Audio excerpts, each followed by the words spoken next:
సాధారణంగా దొండకాయ అంటే చాలా మందికి అంతగా ఇష్టం ఉండదు కదండి. కానీ నేను చెప్పే విధంగా ఒక్కసారి దొండకాయ పచ్చడి ట్రై చేసి చూడండి. రుచి అంత బాగుంటుంది. 1-2 ముద్దలు ఎక్కువగానే తింటారు. మరి ఎలా తయారు చేయాలో ప్రాసెస్లోకి వెళ్ళిపోదాం. ముందుగా 12 లేదా 250 గ్రాములు అంటే 1/2 కేజీ వరకు దొండకాయలను తీసుకొని నీటితోటి క్లీన్ చేసుకోవాలి. వీటి చివరి భాగాలని నైఫ్ తోటి చూపిస్తున్న విధంగా కట్ చేసుకోవాలి.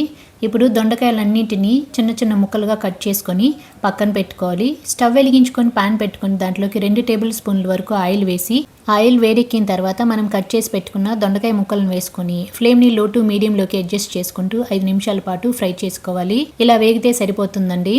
ఇప్పుడు ఈ దొండకాయ ముక్కల్ని ఒక గిన్నెలోకి తీసుకొని పక్కన పెట్టుకుందాము. అదే ఆయిల్లోకి 100 గ్రాముల వరకు పచ్చిమిరపకాయలు వేసుకొని ఒక 2 నిమిషాల పాటు ఫ్రై చేసుకోవాలి. పచ్చిమిరపకాయలు వేగాక 1/2 టీ స్పూన్ జీలకర్ర, పొడవుగా కట్ చేసి పెట్టుకుని ఒక మీడియం సైజు టమాటా వేసుకొని ఇది మెత్తబడేంత వరకు ఆయిల్లో వేగనివ్వాలి. ఇలా వేగిన తర్వాత 6 వెల్లుల్లి రెబ్బలు, 1 టీ స్పూన్ తెల్ల నువ్వులు, కొద్దిగా కొత్తిమీర వేసుకొని లో ఫ్లేమ్లో 2 నిమిషాల పాటు అంటే ఆయిల్ పైకి తేలేంత వరకు ఫ్రై చేసుకొని మనం ఫ్రై చేసి పెట్టుకున్న దొండకాయ ముక్కలను కూడా మళ్ళీ వేసుకొని ఒకసారి అంతా బాగా కలుపుకున్న తర్వాత కారానికి తగినంతగా చింతపండు వేసుకోవాలి.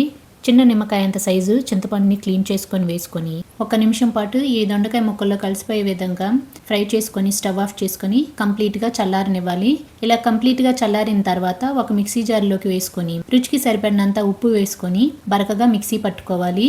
ఇలా మిక్సీ పట్టుకున్న ఈ పచ్చడిని ఒక సర్వింగ్ బౌల్లోకి తీసుకొని దీనిపైన సన్నగా తరిగి పెట్టుకున్న ఉల్లిపాయ ముక్కలు పోపు వేసుకోవడమే. అంతేనండి, ఎంతో నోరూరించే దొండకాయ పచ్చడి రెడీ.